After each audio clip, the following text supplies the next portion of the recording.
सभी बच्चों को गुड मॉर्निंग। सभी बच्चे जो हैं आप लोग ऑब्जेक्टिव क्वेश्चन आप लोग बनाते रहिए।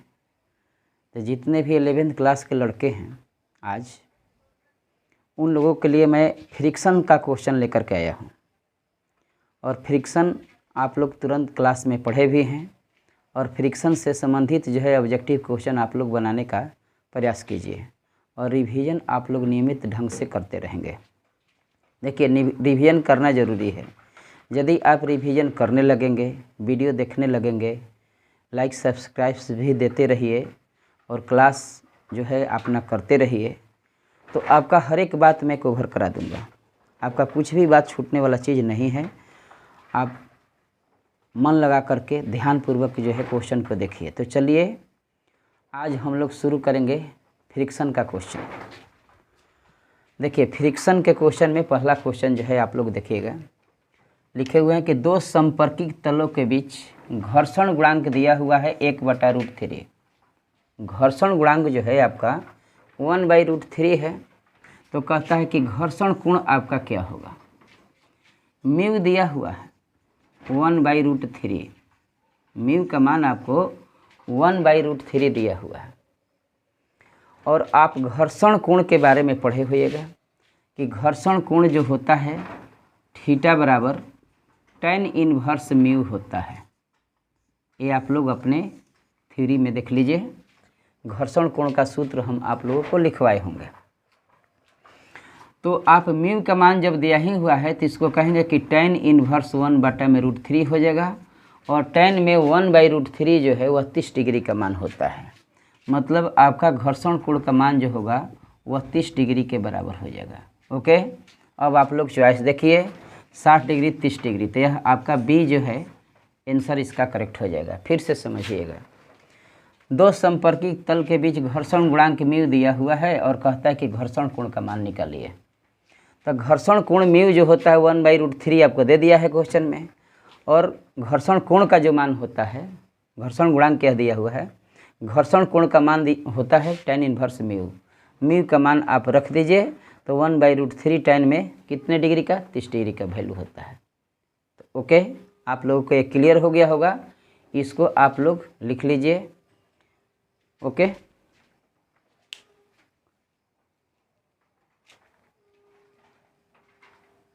वीडियो को पॉज कर कर के भी आप लोग लिखते रहिएगा। चलिए पहला क्वेश्चन हम मिटा देते हैं।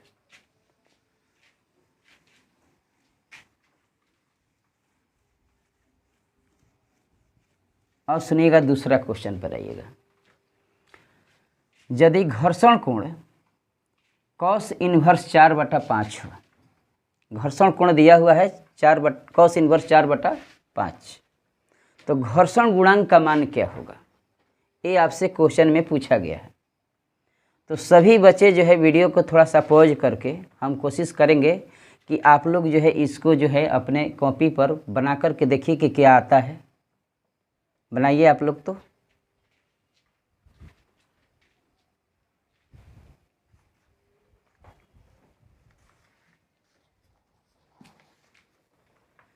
वीडियो को पॉज करके आप लोग पहले बनाइएगा, तब आगे वीडियो देखिएगा। चलिए हम आप लोगों को इसको बनाते हैं। तो देखिए घर्षण कोण दिया हुआ है। अभी हम आप लोगों से बताएं कि घर्षण कोण थीटा जो होता है, एंगल ऑफ फ्रिक्शन, वह जो होता है tan इनवर्स म्यू के बराबर होता है। tan इनवर्स म्यू के बराबर होता है। अब आपसे पूछा है कि म्यू का मान क्या होगा। घर्षण ये तो दिया ही हुआ है, थीटा का मान आपको दिया हुआ है यहाँ पर, लेकिन आपसे पूछा है कि घर्षण गुणांक मतलब म्यू का मान क्या होगा। यहाँ म्यू का मान जब आप देखिएगा तो म्यू बराबर जब यह tan इनवर्स इधर आएगा ना, तो आप लिखेंगे इसको tan थीटा के बराबर होता है। tan थीटा के बराबर होता है।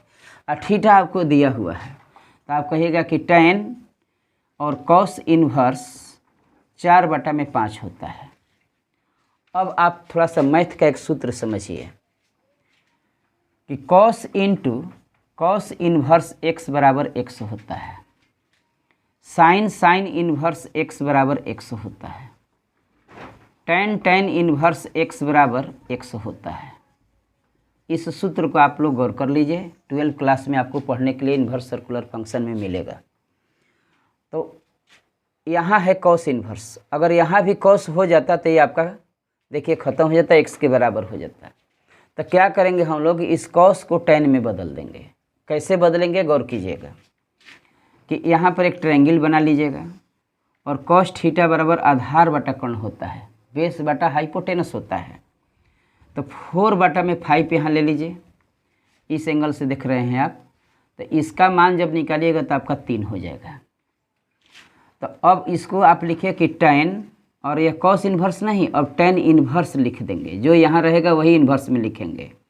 तो 4 बटा 5 अब नहीं, अब tan का सूत्र देखिए, तो परपेंडिकुलर बटा बेस, लंब बटा आधार होता है, 3 बटा में क्या हो जाएगा 4 हो जाएगा, 3 बटा 4 हो गया। और tan into tan inverse x बराबर देखिए सूत्र कहता है कि x होता है, तो इसका मान आप लोगों को क्या हो जाएगा 3 बटा 4 हो जाएगा। फिर से समझिए, घर्षण कोण का सूत्र होता है आपका tan इन्वर्स म्यू, तो आप यहाँ से म्यू निकालिएगा तो tan थीटा हो जाएगा। थीटा का मान आपको, घर्षण कोण का मान, थीटा का मान दिया हुआ है कॉस इन्वर्स 4 बटा 5, तो थीटा की जगह पर हम लोग रख दिए। अब इस कॉस को हम लोग tan में बदल दिए, ट्रायंगल दे करके बदल देंगे, तो tan इन्वर्स x बराबर x होता है। समझ में आ गया होगा? तो सब लोग जो है इसको बना लीजिए, मन लगा करके आप लोग बनाते रहिएगा, ताकि हर एक चैप्टर का आप लोगों को मैं ऑब्जेक्टिव जो है इस ढंग से ऑनलाइन में देता रहूं। आप लोग सिर्फ रिवीजन करते रहिए। बना लीजिए इसको, हो गया होगा। वीडियो भी पॉज करके आप लोग रोक करके लिख सकते हैं। चलिए दूसरा क्वेश्चन मिटा देते हैं, अब हम लोग तीसरा क्वेश्चन की ओर आते हैं।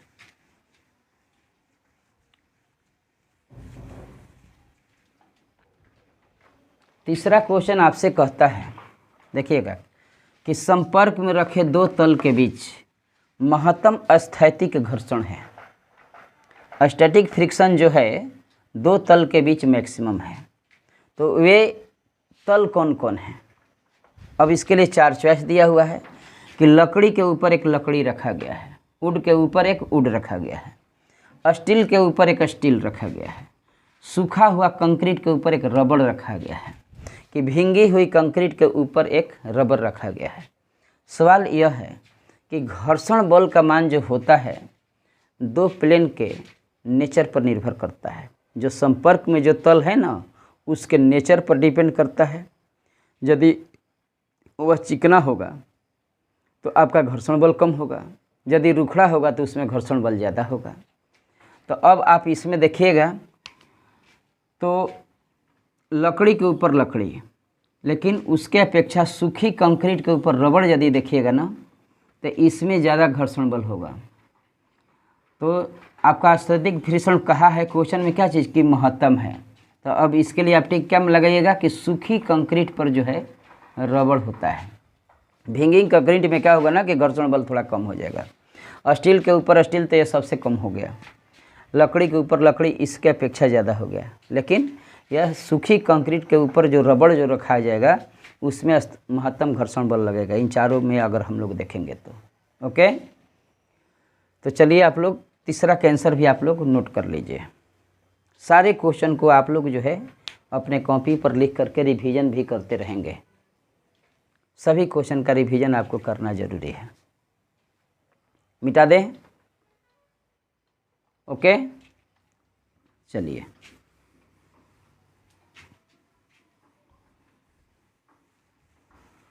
अब आप लोग चौथे क्वेश्चन की तरफ बढ़िए। देखिए चौथा क्वेश्चन कह रहा है कि जब क्षैतिज फर्श पर रखे एक गुटके को, गुटका मतलब पिंड हो गया, गुटके को 10 न्यूटन बल से खींचा जाता है तो वह ठीक फिसलना प्रारंभ करता है। यदि इसे 5 न्यूटन से खींचा जाए तो कार्यकारी घर्षण बल क्या होगा? थोड़ा सा समझिएगा एक बात को। ये आप देखिए क्षैतिज तल है, इस पर जो है आपका एक कोई भी m मास का कोई बॉडी रखा गया है। इस पर हम लोग जब 10 न्यूटन का फोर्स लगाते हैं तब यह चलने चलने की स्थिति में होता है। चल नहीं रहा है, चलने चलने की स्थिति में होता है।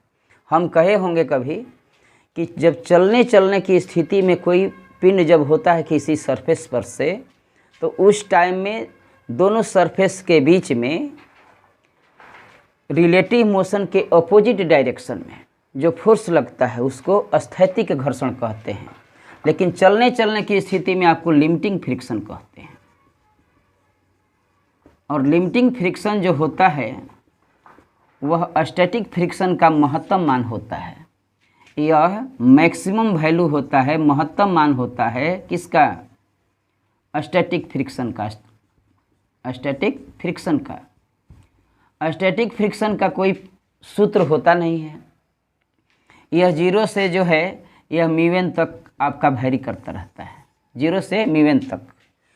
म्यू जो हो गया यहाँ पर लिमिटिंग घर्षण गुणांक हो गया।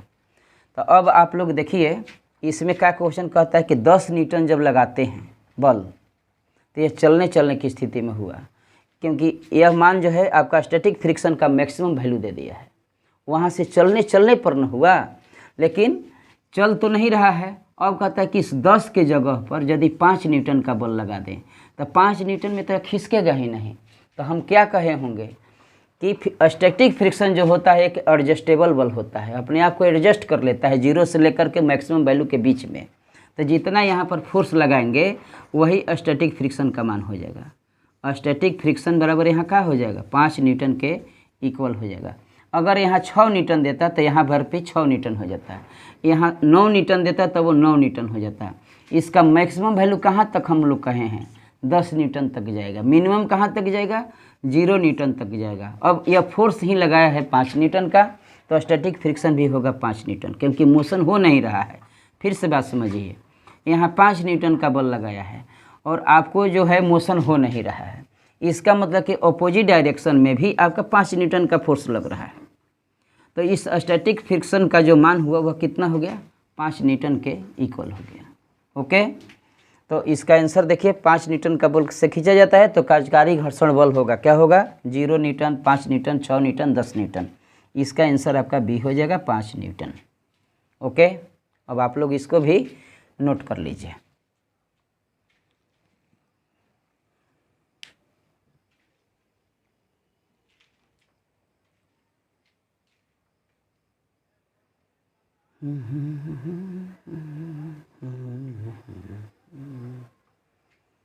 तो चलिए आप लोग बना लिए होइएगा, वीडियो पॉज कर कर के भी लिखते रहेंगे हम लोग।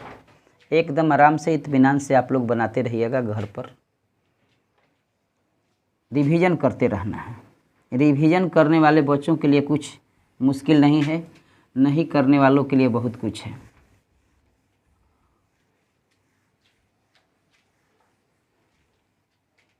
इसलिए अपना मेहनत सबसे ज़्यादा ज़रूरी होता है। अब देखिए अगला क्वेश्चन है 5 क्वेश्चन। 2 kg द्रव्यमान का एक पिंड जो है एक क्षैतिज समतल पर रखा गया है। कैसे समतल पर? क्षैतिज समतल पर। 2 kg द्रव्यमान का एक पिंड, यह क्षैतिज हो गया, इसमें 2 kg द्रव्यमान का एक पिंड यहाँ रख दिया गया है। ओके, स्टैटिक घर्षण गुणांक जो है 0.5 है। यहाँ पर स्टैटिक घर्षण गुणांक म्यू का मान दिया हुआ है 0.5 दिया हुआ है। अब कहता है कि जब इस पर 3.5 न्यूटन का क्षैतिज बल लगाया जाता है, इस पर फोर्स लगाया गया 3.5 न्यूटन का बल लगाया गया है, तो अब इन दोनों पृष्ठ के बीच जो है घर्षण बल का मान क्या होगा? घर्षण बल का मान क्या होगा? अब देखिए थोड़ा सा बात, कोई भी वस्तु मोशन में तब होता है, मोशन के लिए हम बात बोल रहे हैं, कि अप्लाइड फोर्स का जो मान होना चाहिए, जो हम बल लगाए हैं, अप्लाइड फोर्स का मान बड़ा होना चाहिए लिमिटिंग फ्रिक्शन से। लिमिटिंग फ्रिक्शन से यदि वह बड़ा है तो वस्तु चल पड़ेगा, अगर उससे बड़ा नहीं है तो वस्तु नहीं चलेगा, वह रेस्ट में ही रहेगा।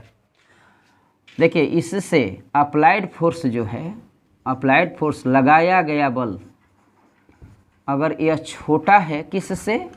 लिमिटिंग फ्रिक्शन से छोटा है, तो वस्तु होगा रेस्ट में। और जब रेस्ट में हो गया तो यह आपका स्टैटिक फ्रिक्शन का केस बनता है।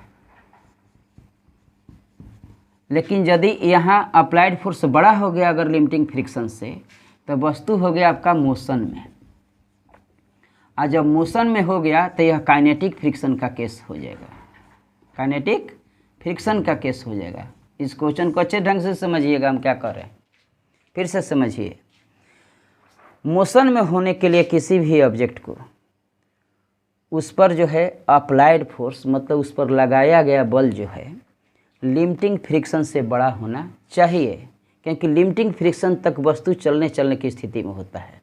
उससे थोड़ा सा भी बल अगर अधिक लग जाता है वस्तु वहाँ से चल देगा। अब जब चलने लगा, मोशन में आ गया, तो अब वह स्टैटिक फ्रिक्शन का केस नहीं रहा, वह केस जो है आपका काइनेटिक फ्रिक्शन का हो जाएगा।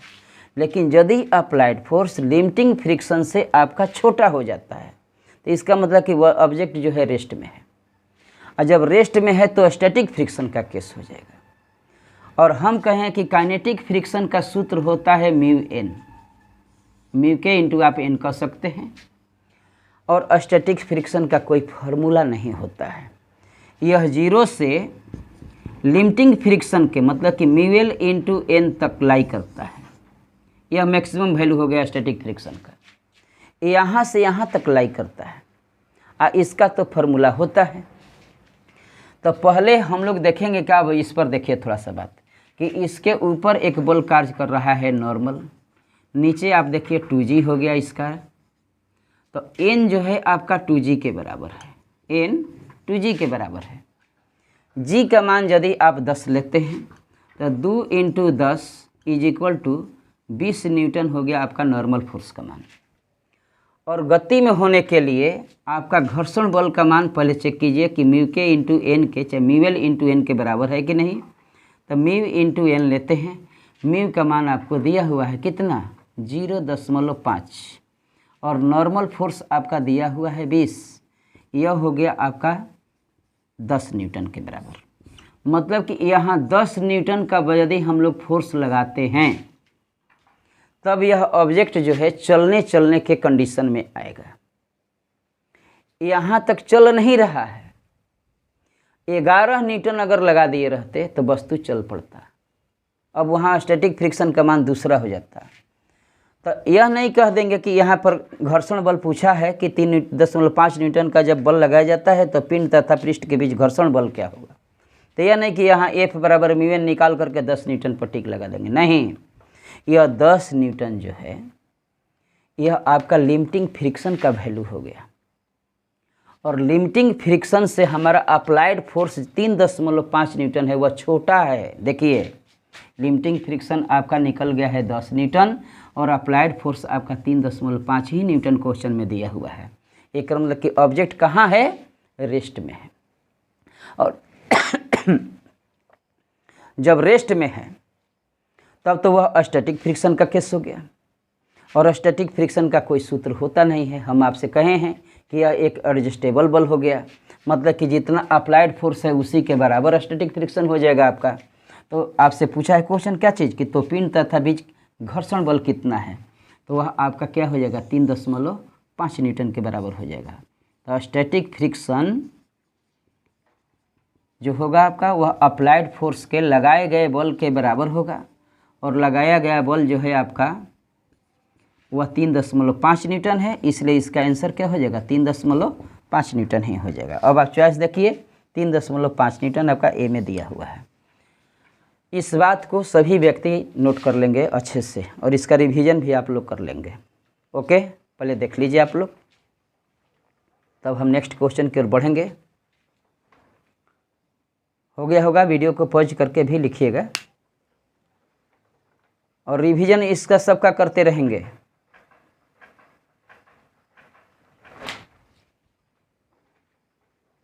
हो गया।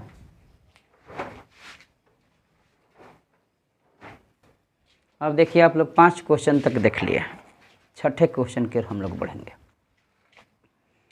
छठा क्वेश्चन आपसे कहता है कि क्षैतिज फर्श पर रखे 10 केजी द्रव्यमान के पिंड पर 100 न्यूटन का क्षैतिज बल लगाया जाता है।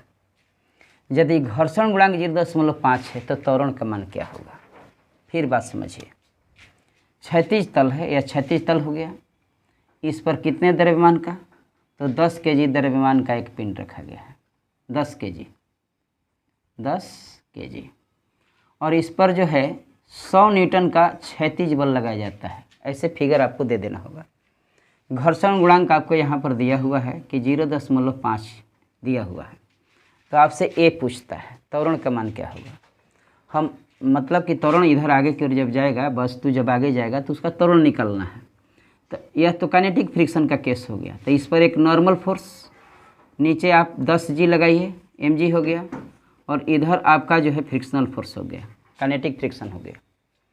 तो n बराबर तो आपका 10 जी हो गया ना, n बराबर 10 जी। इसके बाद F बराबर आपका सूत्र होता है म्यू n, और n के मान 10 जी जब रख दीजिएगा तो म्यू 10 जी हो जाएगा। अब आप वैल्यू रखिए, म्यू का मान आपको दिया हुआ है 0.5, 0.5। इसका मान दिया हुआ है 10, और जी का वही मान होता है 10। दशमलव कटा दीजिए, 10 से 10 पचे 50 न्यूटन हो गया। तो जो यह फोर्स हुआ यही आपका मास इंटू एक्सेलरेशन के क्या हो जाएगा, बराबर हो जाएगा। अब आप देखिए तो थोड़ा सा कि यहाँ तक पहले आप लोग देख लीजिए, फिर से समझिए। ऊपर में नॉर्मल फोर्स आपको लगेगा पिंड पर, नीचे में 10 जी हो गया, इधर में हो गया आपका 100 न्यूटन, और इधर में हो गया फ्रिक्शनल फोर्स। तो यहाँ पर ऑब्जेक्ट जो हो गया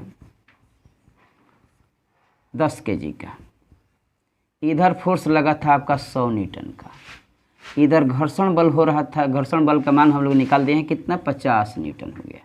ओके, अब मोशन हो रहा है आगे की ओर। तो आप कहिएगा कि 100 minus 50 is equal to mass into acceleration, ये न हुआ। तो 100 माइनस 50 तो आपका 50 हो गया, m का मान 10 केजी दिया हुआ है, तो 10 इंटू ए हो जाएगा। 0 से 0 कटा दीजिए तो a बराबर कितना, 5 मीटर पर सेकेंड स्क्वायर के बराबर हो जाएगा। ओके, समझ में आ गया होगा। फिर से एक बार समझिए, एक क्षैतिज फर्श पर 10 केजी द्रव्यमान के पिंड पर 100 न्यूटन का क्षैतिज बल लगाया जाता है। घर्षण गुणांक 0.5 है, तो आपसे एक्सीलरेशन का मान पूछता है कि क्या होगा। देखिए कि 10 केजी हो गया, 100 न्यूटन का इधर बल लग रहा था, म्यू दिया हुआ था आपको 0.5। तो जब मोशन हो रहा है इसका मतलब कि वह काइनेटिक फ्रिक्शन के केस में चला गया है, और काइनेटिक फ्रिक्शन का सूत्र होता है म्यू n, ये बताए हैं हम आप लोग को। अब देखिए इस पर तोड़िएगा तो इस पर नॉर्मल फोर्स ऊपर, नीचे आपका mg हो गया, तो mg आपका m 10 है तो 10 जी हो गया। गति इधर हो रहा है तो इस इधर अपोजिट डायरेक्शन में आप F लगा दिए। अब आप देखिएगा कि n निकालिएगा तो 10 जी और 10 जी हो गया, और F बराबर म्यू n होता है घर्षण बल जो है। तो म्यू इंटू n का मान रख देंगे तो म्यू 10 जी हो जाएगा। वैल्यू रख दीजिए, म्यू का मान 0.5, ए 10 और जी का मान 10 बराबर कितना, 50 न्यूटन हो गया। अब F जब निकल गया तो अब इस पर देखिए तो इधर फोर्स हो गया 100 न्यूटन और इधर फोर्स हो गया 50 न्यूटन। मोशन हो रहा है आगे, तो 100 न्यूटन माइनस 50 न्यूटन बराबर मास इंटू कितना, एक्सीलरेशन। तो एक्सीलरेशन का मान आपका निकल जाएगा। ओके, आप लोग इसको बना लीजिए, 5 मीटर पर सेकेंड स्क्वायर। देखिए यहाँ डी में लिखा हुआ है, यही आपका आंसर हो जाएगा।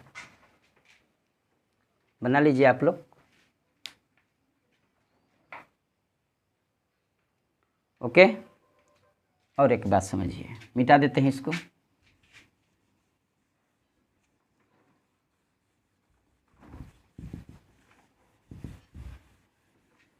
हम आपसे कहे होंगे कि गति जब हो रही होगी तब काइनेटिक फ्रिक्शन के केस में ए जो होता है वह म्यू जी के बराबर होता है।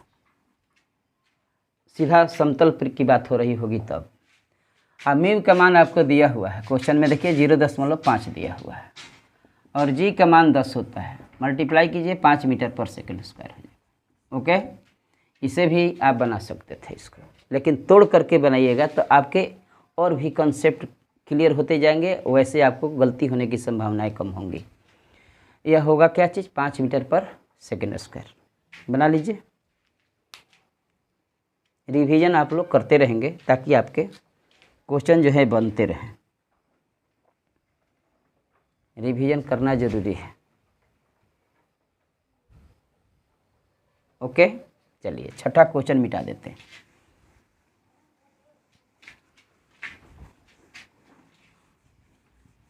अब आप लोग सातवें क्वेश्चन की तरफ बढ़िए। देखिए सातवां क्वेश्चन में है कि 10 केजी द्रव्यमान का एक पिंड जो है आनत तल जिसका झुकाव कोण 30 डिग्री है, ऐसे आनत तल पर रखा गया है जिसका झुकाव कोण कितना है 30 डिग्री है। 10 केजी का यह पिंड हो गया, 10 केजी हो गया।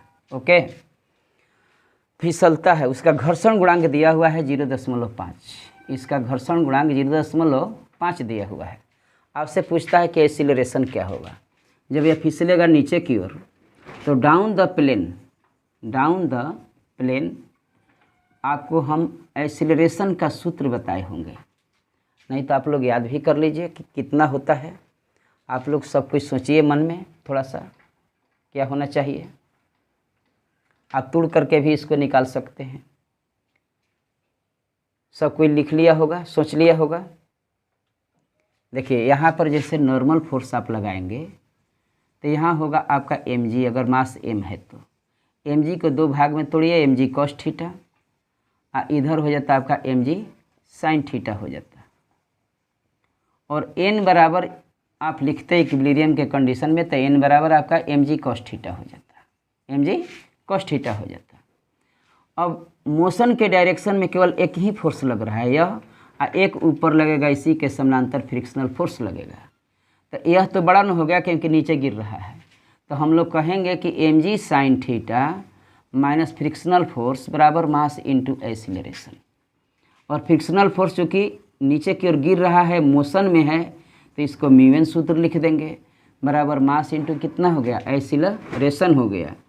तो mg sin theta minus mu और नॉर्मल फोर्स का यह मान रख दीजिए कि mg cos थीटा बराबर मास इंटू एक्सीलरेशन। सब में से m हटा लीजिए, जब m हटाइएगा तो आपका a का सूत्र आ जाएगा कि g sin theta minus mu g cos theta हो जाएगा। ये आप लोग को डाउन द प्लेन एक्सीलरेशन का सूत्र होता है, इसको याद भी रखेंगे तो सबसे अच्छा बात होगा। अब हम लोग क्वेश्चन की ओर बढ़ते हैं, बनाया जाए। देखिए मिटा देते हैं इसको, नोट कर लीजिए।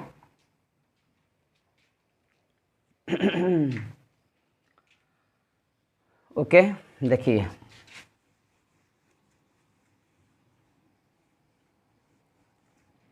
डाउन द प्लेन एक्सीलरेशन हम आपको लिख दिए। अब आप मान रखिए जी कॉमन है, उसमें जी कॉमन ले लीजिए। साइन थीटा 30 डिग्री दिया हुआ है, माइनस जी तो कॉमन है, म्यू का मान 0.5 इंटू कॉस थीटा, तो कॉस 30 डिग्री। अब आप हल कीजिए, जी का मान 10, इसका 1/2 माइनस 0.5, इसका √3/2 होता है। 5 से इसको हटाइएगा दशमलव तो यहाँ 10 हो जाएगा, 5 दूनी 10 हो जाता है। तो 10 इंटू यहाँ से 4 एलसीएम ले लीजिए, जब 4 एलसीएम लीजिएगा तो यहाँ पर 2 हो गया, माइनस √3 का मान 1.73 होता है। अब देखिए तो कि 10/4 इंटू 2 में से इतना घटा दीजिए तो आपका 0.27 हो जाएगा। मल्टीप्लाई कीजिएगा तो 2.7/4 हो जाएगा। ओके, थोड़ा सा कहीं देखिएगा क्या कहता है क्वेश्चन में, त्वरण का मान क्या होगा। अब आप इसको हल कीजिएगा तो 4 छक 24, 3 बच गया ना, 4 सत्ते 28, 4 पाँचे 20 मीटर पर सेकंड स्क्वायर के इक्वल आ रहा है। ओके, तो आप लोग देखिए। ओके, तो अब आप लोग देख लीजिए, इतना बन गया होगा। चॉइस में देखिएगा तो चॉइस में कहीं दिया हुआ नहीं है, इसका मतलब कि चॉइस सुधार लीजिए, यहाँ पर बना दीजिए कि 0.675 मीटर पर सेकंड स्क्वायर, और इस पर आप लोग टिक लगा देंगे। आप लोग भी इसको हल करके देखिएगा, इतना ही आएगा। अब देखिए अगला क्वेश्चन की ओर बढ़ते हैं। 8 क्वेश्चन उतार लीजिए पहले इसको।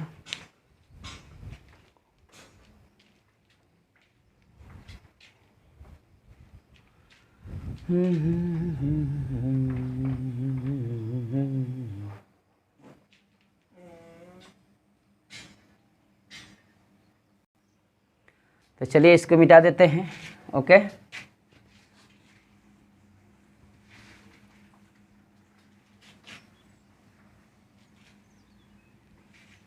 अब देखिए 8 क्वेश्चन की ओर हम लोग बढ़ते हैं। एम द्रव्यमान का पिंड जो है आनत तल पर है, एक आनत तल पर रखा गया है जिसका झुकाव कोण थीटा है। घर्षण बल नहीं, घर्षण गुणांक किसको कहेंगे, घर्षण गुणांक म्यू है। घर्षण गुणांक उस तल का दिया हुआ है।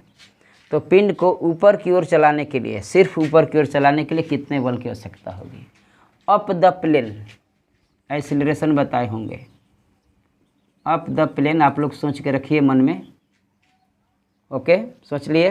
देखिए तो अप द प्लेन एक्सीलरेशन जो होता है वह क्या होता है, जी sine theta plus mu G cos theta होता है। ओके, अब आपसे कहता है कि ऊपर की ओर चलाने के लिए कितने फोर्स की आवश्यकता होगी। तो फोर्स बराबर मास इंटू एक्सीलरेशन हो गया। तो आप इस एक्सीलरेशन में m से मल्टीप्लाई कर दीजिए। तो m g sine theta plus mu m g cos theta के बराबर हो जाएगा। ऊपर की ओर चलाने के लिए कहा है। तो आप चॉइस देखिए तो m g mu m g cos theta plus m g sine theta, ये आपका सी आंसर हो जाएगा। ओके, बना लीजिए।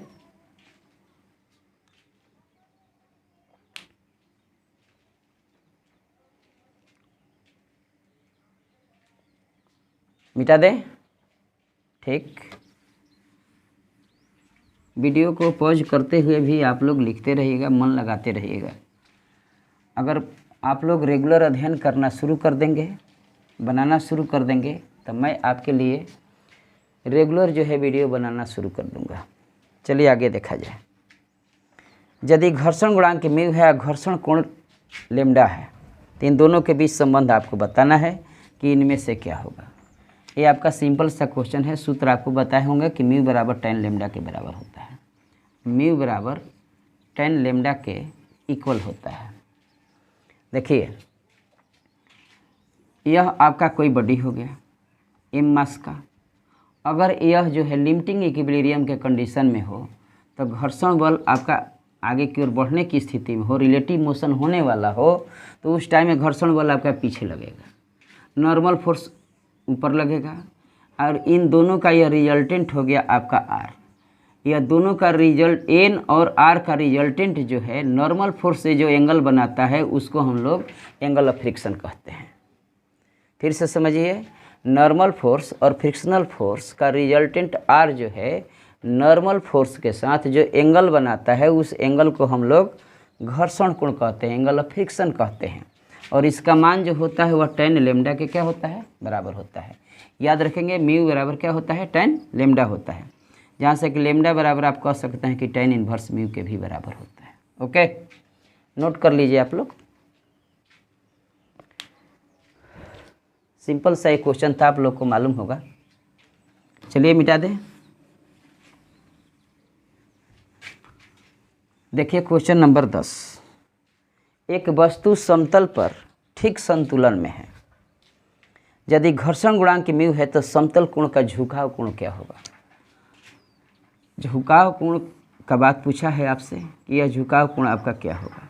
ऐसे समतल उठ गया तो मतलब कि चरम संतुलन की स्थिति में एन नॉर्मल फोर्स हो गया, इधर यहाँ एम जी हो गया।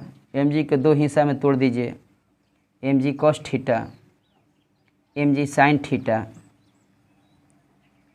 और इधर आपका घर्षण बल हो गया। तो एफ बराबर तो आपका हो गया कि एम जी साइन थीटा, और नॉर्मल फोर्स देखिएगा एन बराबर तो यह हो गया आपका m g cos theta. F बराबर भी आपका म्यू एन होता है। चलने की स्थिति में यदि बात होगी तो दोनों में भाग लगाइएगा तो देखिए कि mu N by mu is equal to mu N by N is equal to m g sine theta बटा में एम जी कॉस थीटा हो गया। तो यहाँ एम जी आपका कट जाएगा, यहाँ एन कट जाएगा। तो म्यू बराबर क्या हो गया, साइन थीटा बटा कॉस थीटा बराबर क्या होता है, tan थीटा होता है। तो आपका थीटा जब निकालिएगा तो वह tan इन्वर्स म्यू के क्या हो जाएगा, इक्वल हो जाएगा। ओके, तो यदि वस्तु ठीक संतुलन में है, ठीक संतुलन मतलब चलने चलने की स्थिति में है, और यदि घर्षण गुणांक म्यू है तो झुकाव कोण का मान क्या होगा, तो आप देखिए tan इन्वर्स म्यू यहाँ पर दिया हुआ है, ए आपका आंसर हो जाएगा। तो इसको आप लोग नोट कर लीजिए।